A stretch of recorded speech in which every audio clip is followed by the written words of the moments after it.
Hi, it's Peter from Dev Mentors, and welcome to the 7th episode of Building FeedR series, which is all about building our microservices sample app using .NET 6.0.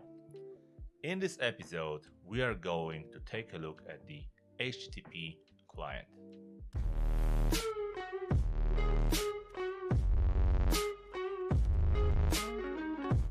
There's a high chance that whenever you build kind of a distributed systems, when you have at least two separate applications that might need to talk to each other through the network, there is a chance that you will be using some kind of transportation layer, for example, based on the HTTP protocol. Whether this is going to be just plain HTTP request or gRPC or anything else, there is a chance that you'll actually need to implement it in some way. And typically, it's not that much of an issue when you actually own these two services. But sometimes you might need to actually build the integration with some third-party service. For example, you can think of some kind of, let's say, invoicing service or payment gateways or anything like that. So in this episode, what we are going to do is that we are going to use our ASP.NET Core, or actually C# built-in HTTP client, and we'll try to integrate with the existing Weather API so we could build our microservice, our quotes, or our Weather feed microservice around some third-party Weather API, which could, for example, be some kind of the anti-corruption layer. And then based on this, or maybe in the future, if we decide to swap the first version of the external API to another version of the other external API, this will still remain unchanged. But in our case, we'll see how this can be done, assuming that this third-party service will require from us the actual HTTP integration, and then how we can translate this HTTP, let's say, calls, some kind of maybe infinite loop, into the actual data stream or events that could be published later on through the PubSub or message broker. Alright, so let's jump into our weather data feed, which for now is just an empty app. As you can see, nothing is really happening in here. So we want to build our first weather data feed. You can think of streaming data like temperature, humidity, wind, speed, and maybe a few others. And in order to make it a bit more realistic and a bit more like real world scenario usage, what I'm going to do is, instead of generating our own data like we did when implementing previously our quote suite based on some custom currency pair values that were actually being generated here within our pricing generator, just using some random values, here we are going to do things a bit more interesting. So I'm going to use one of the available weather APIs out there. For example, I picked this one, the Weather API. As you can see, I have already created an account here. And yeah, I just found that I can use this for free with a limited amount of requests per month, which will be enough for our demo purposes. And the additional reason that I'm actually showing you how to integrate with, let's say, external service is that whenever you build your applications, whether this is monolithic application or microservices application, there is a chance that you might need to integrate with some web service. And in order to just build in code some kind of shared component, let's say Weather API interface, right, or client, whatever you call this, you can actually wrap this within a dedicated microservice or web service that you control on your own. And then even if the underlying provider of, let's say, Weather API related service data would change to another external service, another, let's say, third-party provider, your microservices would only talk to this, let's say, data, weather data feed. And these microservices wouldn't care if there is some data provider change behind the scenes, because the weather service, like I already said in the introduction, will act as some kind of anti-corruption layer. And you can plug in your own streaming there, your events here, whatever you need. So it might be a good idea to wrap this integration with some custom microservice on top of it. So yeah, let's try to wrap this weather API. So as you can see, I have my account already in place, and there is my API key that I can use. So I can copy this API key, and we can check in API Explorer, how does this response look like? So I'm just going to paste here the API key. I'm going to provide, for example, let's say the London, show response, and there is the data from their API. As you can see, the response body. And I can type, for example, Krakow. So that's the city where I live, where I was born. Show response. And let's see, there is my Krakow in Poland. And that's the current temperature, humidity, wind speed, and so on and so on. Currently during within this day, right, in my city. So let's try to integrate with this. Let's say we want our data feed to provide some kind of long polling scenario where we will periodically try to fetch this data, and if there are changes, we are just going to push this weather API data further. So let's start with the data model. So I'm going to create here one directory. I'll just call this models to keep things simple. And let's say we will put there something like weather data.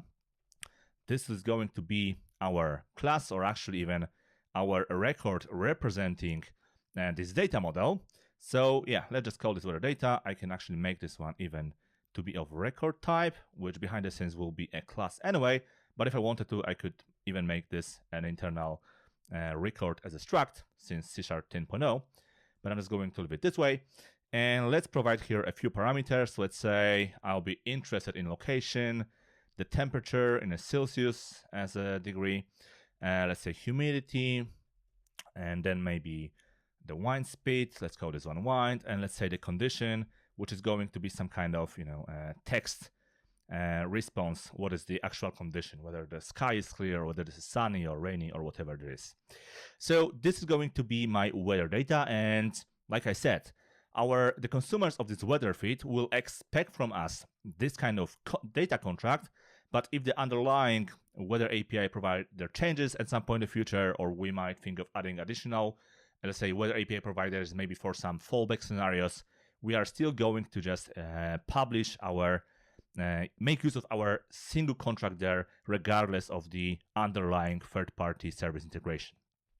So this is for the starters, and now let's try to come up with some services. So what I will do is that I will create a new interface. I will call this one, let's make a new directory. Let's call this one, as you can guess, services. And here, let me add a new interface, and I will call this WeatherFeed. And I can make this one internal as well. And what this will expose will be the async enumerable returning our weather data, and then I will call this something like subscribe async. So I can subscribe from my consumer perspective to any changes, and I will get periodical real-time updates, with this weather data values. And in order to subscribe, I will need to provide, let's say, the location. Okay. So this is going to be my interface, and now let's try to implement it. So I'm going to make here a new class implementing this interface. Let me move it into the separate file. And before I forget, let's actually try to plug in our class already into the IOC container. And what I will do, instead of just plugging it in a way like we did in a previous, let's say, services, let's say by builder, services, and then add singleton or whatever we want to use as a lifetime, I will jump into our shirt, and here, now let's create a new directory. I'll call this one HTTP, and we are going to provide here some set of extension methods to actually easily integrate, or to be easily able to set up, configure, register an IOC container, all the things related to some HTTP related clients, whether this is our weather API client or whether this would be some kind of microservices, HTTP clients for our internal communication. Let's just put it there. So for now, I will include here a new static class. I will call this one just like we did in other places, the extensions, and by following our established convention, let's just expose here a new method returning the iService collection, and I'll call this ads, let's say HTTP or API client for now, HTTP API client. We can change this name later on, and this will simply accept our iServices on top of it, right? So for now, it won't do anything special, but we are going to expose this soon. And let's assume that we will actually expect the actual client. So we can call this something like, let's say, the T interface and then T client. So like I said, strictly for now, I'm just going to do the following. Let's say services and then ads, and we can register it, for example, by calling something like add transients, T interface and T clients, like this. And of course, I need to make this generic constraint here to make sure it will work. And one more thing is, of course, generic constraint for this guy. So yeah, this is what we can do. So now let's jump back into our program CS, and let's just call this method here, and we'll see how we can extend this later on, because for now it doesn't really make much sense, but we are just going to prepare ourselves for, let's say, further improvements of the extension method to actually work with the actual real HTTP client, and later on we'll see how we can extend it with some retry or error handling capabilities. So let's just call our ads API, HTTP API client extension here. So I can do builder services and then ads HTTP API clients. So we can call this guy, and I'm just going to provide here our WeatherFeed as the implementation of this one, and let's just invoke it here like this. And finally, we can actually build our app. So if you remember, just like in other services, so the idea is, the convention is that we are calling our builder, we are registering our services in IOC, and then we are just calling this builder build to get our web application instance. So finally, I can do something like app equals our builder dot build. So from that point on, at least, we are now able to inject this interface by providing this class which implements it. All right, so let's get back into our WeatherFeed. So what I want to do now is, through the constructor, I'm going to inject the HTTP client factory. Now, it's important to either work with the HTTP client factory or HTTP client injected directly through the constructor, because if you remember, there's been always this issue in .NET related to the HTTP client, where you could either have a single instance, but then you could struggle with some DNS caching not being refreshed issues, or you could just instantiate the HTTP client every time, dispose it as you should, but then you could find out that if you are disposing these HTTP clients quite often, you will get into the issue of so-called port exhaustion, because disposing the HTTP client and the underlying sockets actually takes, as far as I remember, like few minutes. So it's not instant, and you could get you could get into troubles here. But finally, since ASP.NET Core 2.0, we have this factory which will take care of the proper lifetime HTTP client. So let's just inject it like this. And now let's try to actually build our WeatherFeed. All right. So what we can do is the following. So at first, let's just instantiate our client. So client equals client factory create client. And also keep in mind that in order to be able to actually inject this, we need to call the following method within our IOC, which is called add-HTTP client, which will register all this iHTTP client factory and HTTP client features, and it will add them to our application. So I need to call this here, which will, like I said, register the HTTP client factory and other types in the IOC container, so we can inject it through the constructor as we should. So yeah, let's move on with our client factory. So we have the client here, all right? So what do we want to do now is the following. So we want to have some kind of a loop. And now we can make this either while true, or we can actually pass here the cancellation token. So as you can expect, we will probably run this somewhere in the background, in some kind of background service, background job. So I'm just going to provide here this optional cancellation token that we might use to control the loop and to possibly stop our loop if this cancellation through this cancellation token will be requested from some other place in our application. And then we need to somehow get the data. So by using the client, we can of course call something like get from, let's say get async, and then read this content async, or we can even make use of the get from JSON async, which behind the scenes will use this JSON serializer, the built-in serializer, and of course we can extend it with the custom options. So now we need to get some kind of data, some kind of data response model.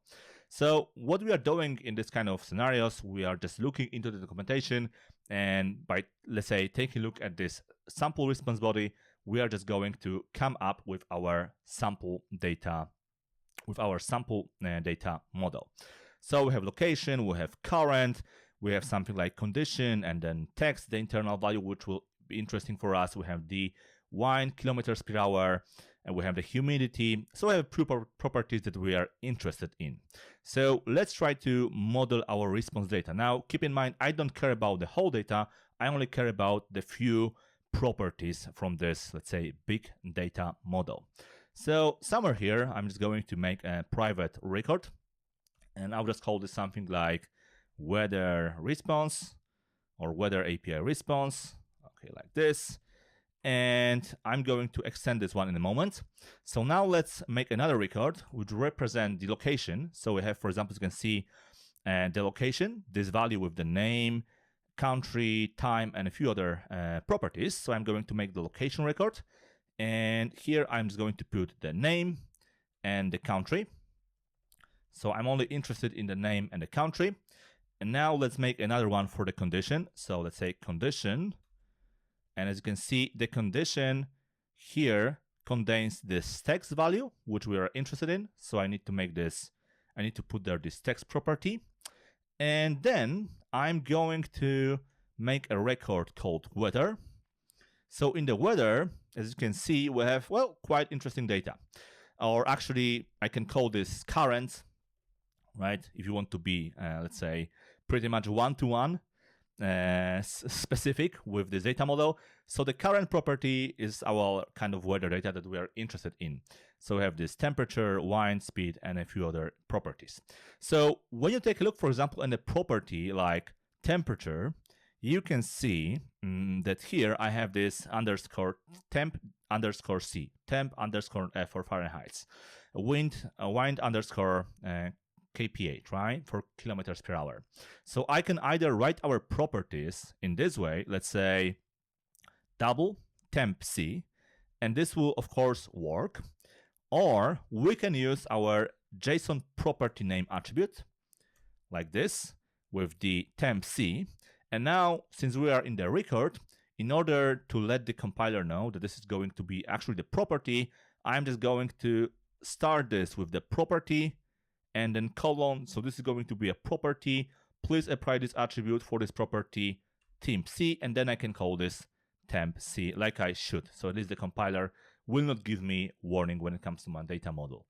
And the serialization of this properties with this, let's say, specific names for this JSON object. All right, so let's go with a few other ones. So the next one is going to be our wind. So the second one is going to be the wind kph underscored once again. Wind kph, all right. Now let's move further, and then we have the humidity, and the condition, so I can actually put it there, humidity, and we'll have our condition, and finally we have our wind kph. So this is going to be our current record. I'll just call this weather because it makes more sense than a current. And finally, what we want to do is want to extend our weather API response. So this is like this whole body. So this starts here. So within our weather API response, I'll be interested in the location and in the current properties, these two fields. So I'm just going to put here the location, and their weather, and this is going to be called current, just like you can see, just like you can find in this documentation. So this is our data model. So now I'll ask my my HTTP client to get this data. So I'll ask it for the weather API response. So this is going to be my response await get from JSON async. And now what I need to do is I need to provide this URL and the API key. So of course, keep in mind that this would be refactored further to the options. So for now, I'm just going to hard code it, all right? So let's just put it something like API key, and I'm just going to provide my API key in a moment, and then our API URL. So the API URL will be the following. So as you can see, this is our whole request, right? HTTPS or HTTPS, I can do it something like this, and this will be my data. So I'll just copy and paste it here, and my API URL in this case will be our the following value, and the base. This is going to be my API key, so I'm just going to put it there, and this is going to be my actual base endpoint. All right, API key, and then the API URL. And here, what I can do is I can simply construct my URL, which is going to be the following. So URL will be equal to our API URL, and then the quotation, the question mark to provide a query string parameter. So the key equals to our API key, and then we have our query, so our location, and finally we have this AQI equals to no. So this is going to be our URL. Just let me quickly fix this guy so it doesn't complain anymore. Let me put it there. All right. So this is going to be our URL, our client, and then I can call my endpoint to get this data, and I can also pass my cancellation token here if I wanted to cancel the ongoing HTTP request. So this is my response, and now, assuming that everything is correct, I can do something like yield return new, and then weather data, and then I can just provide my data. So this is the data model returned by our third-party service, and this is our custom weather data contract. So here, let me just construct our custom weather data model. So let's say response location name, and then the response location country will be our overall location as a single string. Okay, then we can go further. So the next thing we want to do is the temperature. So this is going to be response temperature, the current, of course, and then we have the temperature of Celsius degrees. Then we have the humidity, so response current humidity, and then we have the response current wind, kilometers per hour, and then we have the response current condition text. All right, so we have wrapped our data into something like this. If for any reason the response would be null, I can of course check this one, and let's just call continue here. And finally, everything is correct. I'm just going to, assume that this data is being periodically fetched, just as if I were doing long polling, for example, from the front-end perspective. So I'm just going to call our favorite task delay, and let's say I want to grab the new data from our weather API every 5 seconds. So once again, this could be extracted to our application settings. So let me just put here the following comment to do move these values to dedicated API settings and options type. Okay, so this settings or this interval could be also moved to our app settings. So this is going to be our subscribe method. So makes sense. We'll see if this is going to work. And in order to make it work, we of course need to start some kind of background job, some kind of background service. So now let's create a new service. So I'm just going to follow our convention, just like we did for our, let's say, pricing background service, this guy, which is calculating this pricing in the background, and we can control it for some HTTP request. So let's keep things simple for our weather feed as well. And let's make here something like weather background service. And then in the service, we are just going to derive from this base background service type. And well, simple stuff. What I'm going to do is that I'm going to actually inject here our weather feed. Now, keep in mind that I mark this as a transient, so I can change this one to be of singleton type here, because anyway, this is going to be, since this is a singleton, and I would inject here my transient lifetime scoped instance, this will become a singleton as well, for as long as this background service singleton lives within my app. But I can safely make use of this. I should be able to safely use this as a singleton, since I'm injecting my my factory here. I could only think of reusing, or let's say recreating this HTTP client every few minutes maybe, but this would be some kind of additional improvement. I don't need this for now. So let's just inject it here. So WeatherFeed, like this. And let's just try to run this. So once again, simple stuff. Since we have this async variable here, we can just call await for each, and then var weather in our weather feed, subscribe async. Let's assume that I'll provide my current city, topic token, and of course keep in mind that we could, extend this further, refactor this further. For example, we could be able maybe to provide some location from our HTTP request from our web API, and then just like we did in our quotes microservice, we could, for example, like we did here, we could say something like start or stop and maybe provide our data, and then by using these channels,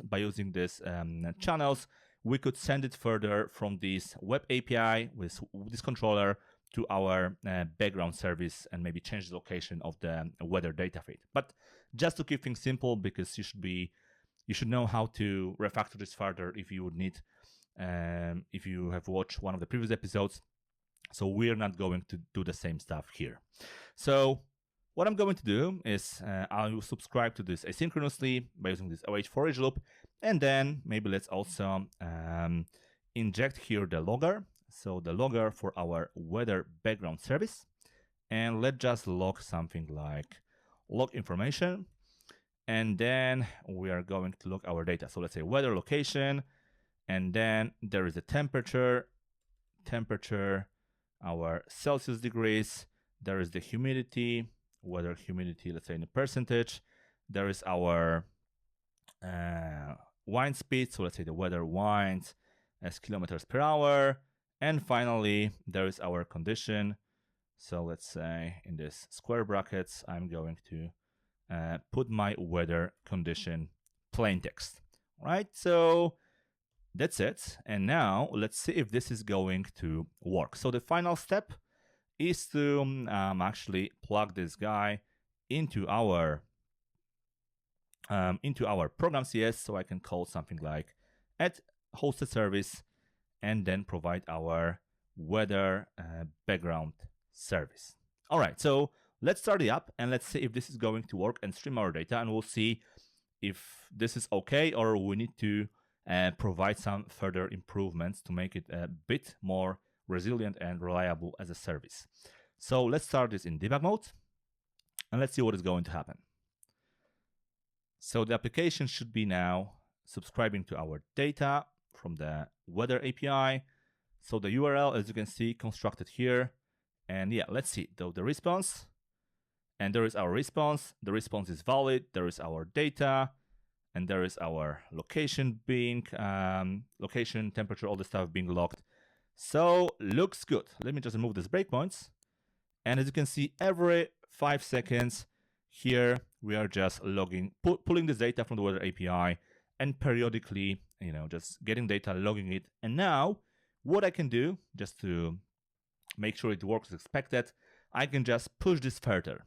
So before we will refactor our or improve our client, let's just here within our weather background service, so somewhere here, let's just plug in our stream publisher. So stream publisher, let me just put it there, and I can do something like stream publisher publish async. Let's say I will publish this to the weather topic, and I'll call this weather. And now we can actually listen to this weather data feed, just like we did recently within our aggregator. So let's expand our aggregator. And just like we have within aggregator, our pricing stream background service, I'm going to do something very similar for our weather data feed. So let's make a new class. I'll call this something like weather stream background service, just to be consistent with the already existing pricing stream type, class type name. Let's make it a background service. Okay, and just like we did here, we are going to just subscribe to this data. So I'm going to inject here our iStream subscriber. So we'll be able to consume this data going through the Redis PubSub infrastructural piece. So let me inject it here, and also let me inject here the logger for our background service stream like this. All right. And yeah, let's just subscribe to this weather data. So await subscriber and then subscribe async. Oh, let's call this one subscriber. Okay. And the topic name is called weather. Our data model will be, of course, the same as our data model being pushed here. So I will just make a copy and paste of this guy. So this is going to be our weather data. So let me just put it there. All right. And I'm going to subscribe to this specific data model. This is our weather data. And there is my handler. So for now, I can even make it a synchronous one. So when I receive this data, I'm just going to log this here. So similar like in our weather microservice being the single source of truth when it comes to getting the weather data, here I can just do whatever I want with this data. Maybe I can gather this, maybe I can store it for some historical reasons, maybe I want to push it further to the consumers that would pay my API to listen to such kind of data or make some decisions, whatever. So I'm just going to log it here, and it's really up to you, up to us, what we can do with this kind of weather data. So what could be, let's say, the business model around this weather data? So yeah, let's just do it this way. So the weather, and then let's say data location. Actually, I can copy and paste the same stuff and just put it there. And let me just call this one weather and then data. Okay, so this is it. Now let's just see if this is going to work. So in our aggregator, I'm just going to add this as a hosted service for our data streaming subscription purposes. And I will run now the aggregator. So let's run the aggregator now. And let's run our weather data feed. Let's do it next to our aggregator. Okay. Here, and we should be able to see this data being passed from the weather service to the aggregator microservice. Let's see. Okay. Of course, one last thing I need to do is that I need to extend our weather feed with the Redis. So here I need to do the ads streaming and then add Redis streaming like this. And let me check my app settings. And yeah, I need to provide my app settings for the Redis so we can connect to the Redis. And as you can see, I'm reusing our shared components here, just like we did in other services. So yeah, so let me just put it there. Let me do copy and paste of this stuff and put it all there. All right, looks good. So let's try to rerun our weather service once again. It should be working now.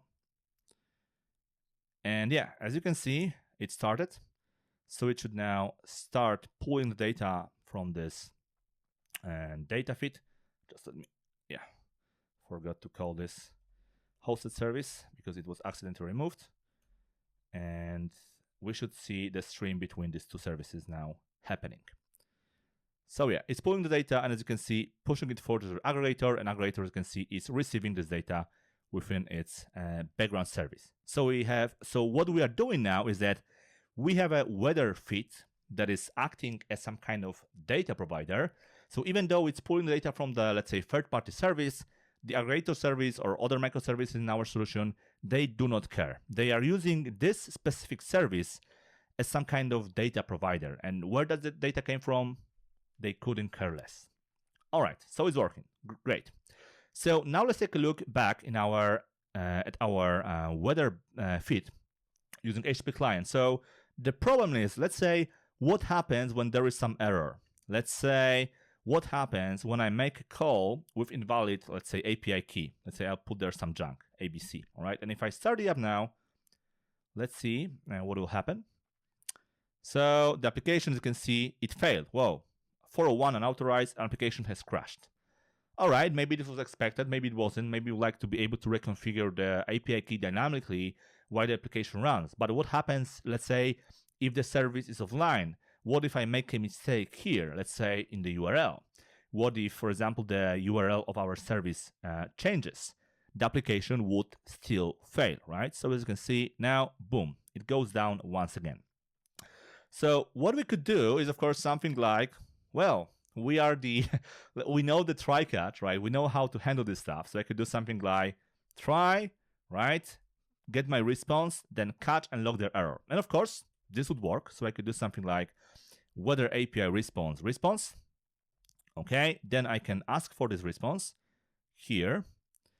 And if there is an error, then I would just log this error here. Let's say logger, log error. Let me just put there a logger as well. So I will inject it through the constructor. Logger, like this. So we could, of course, log this error here. Logger and the message. Let me just rename it to the exception because the E really stands for the events. I don't know why it's called E as the parameter, but whatever. So this is going to be our weather API response. And if there's an error, I'm just going to continue. Right? Let's go to the new loop. And of course, I could await this here as well before continuing. And if the response is a null, then of course we could proceed as we should, right? So let's see what will happen now if we make a mistake. Let's say I have still my invalid API URL. And of course, now at least the application won't break here, but it will break when we'll try to log some null values. So as you can see here, it will start, but now we are getting this 400 better request, and every few seconds we are able to handle this error and just go on, and even though that there are some errors behind the scenes. But of course, we can do better. You can imagine that writing this for every HTTP client that you might implement is not the best idea. And of course, you could come up with your custom solutions, your custom maybe decorators or base API clients to derive from. But as you can imagine, there are, of course, tools, libraries out there that will help us achieve this goal. And the library that I'm going to use, there's a high chance that you are familiar with this one, is of course Poly. It's been there for many years now. And let's just try to use Poly and the basic retry policy for retrying our requests that might have failed with some, let's say, exponential backoff when it comes to sending new requests. So we are not going to send, let's say, requests every 100 or milliseconds or half a second or 1 second, but maybe let's exponentially send the next request after 2 seconds, 4, 8, 16, or provide some circuit breaker capability, whatever you can think of. So plugging in the Poly will be very simple. So the first thing I'm going to do is that within our shard, I'm just going to install one package. And this is going to be the Poly package, but this is the Microsoft Extensions HTTP Poly package, this one. So once we have this installed, let's jump back into our add API client, all right, to this method. And here, I'm just going to extend this with the following. So at first, I'm going to call services and then add HTTP clients for our T interface, T clients, like we did previously. And then I can do something like add policy handler, and I can provide my retry policy, my error handling policy, whatever I can think of to make our application more resilient. So somewhere here, let's just make maybe a built-in local method. So the local function. So I will make this async policy because this is going to be the asynchronous call. The async policy will work for our HTTP response message here, and I'll call this get policy. So I can actually call this internally here like this. And internally, what I will do is I will make use of this HTTP policy extensions coming from this NuGet package that we have just installed.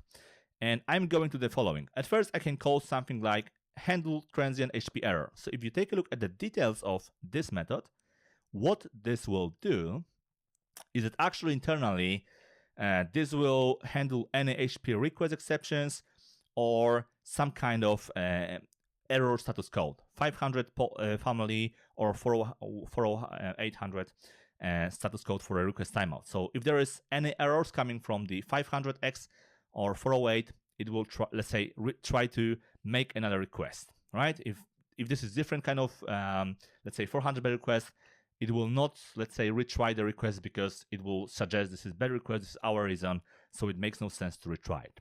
So we can do it this way. Then I could do, for example, some extension or result. So let's say if I want to have some additional filtering capabilities for my message, for my error handling, I can do something like, so let's say if our response message, let's say status code equals, and then for example, let's assume we would like to retry for bad requests as well, right? For any reason, I can do it like this, no problem. If I want to do not found, probably doesn't make sense, but still I can try to retry. Maybe I push some data, maybe I send some event to other microservice, and due to eventual consistency, the microservice didn't manage to process the event yet and didn't manage to save the data yet, but I'm trying to get this resource anyway for the HTTP API and I need to retry. So it might make sense to provide here some kind of not found retry policy.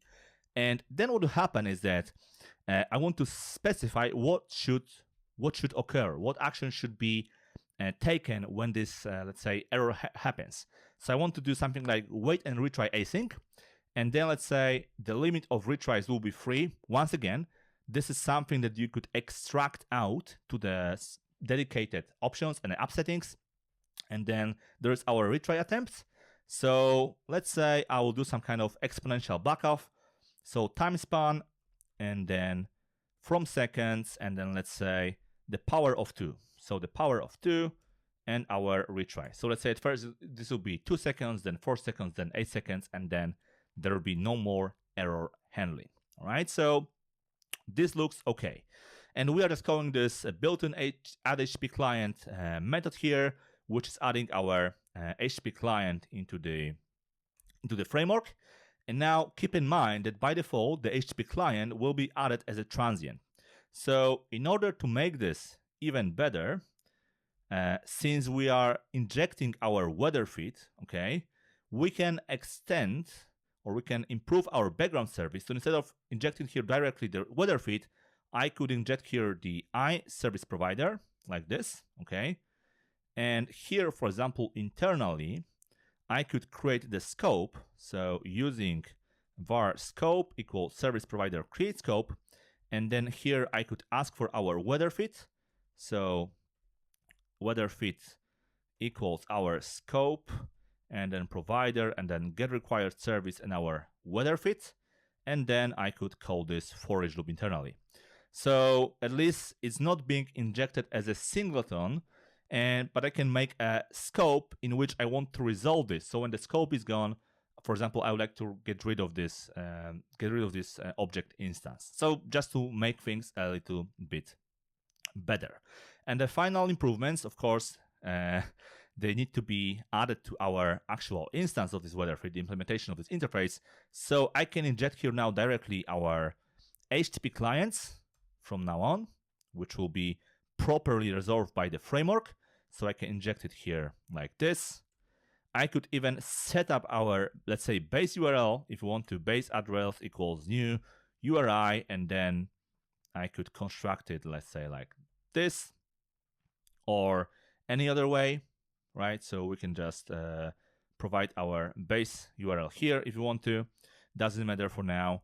And the final thing that I want to do is, for example, we can now get rid of the strike catch block, because this will be handled for us by the poly. All right. So if I were to remove this, let's say, let me just comment this out now for a moment. So I will just leave it here like this, and let's do it this way. So let's see what will happen now if we run the app. So if we run the app now, if there are no errors, this should be just fine. Let's see.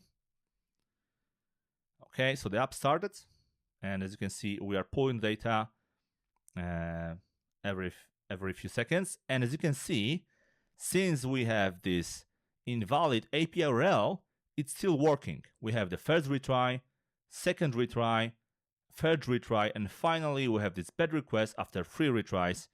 And in this scenario, the application has crashed, right? The application has crashed because we, for example, tried to return some null data that would be, let's say, consumed by our background service, and this could potentially crash our app. So still, we could, either put this try catch block, or we could extend our policies.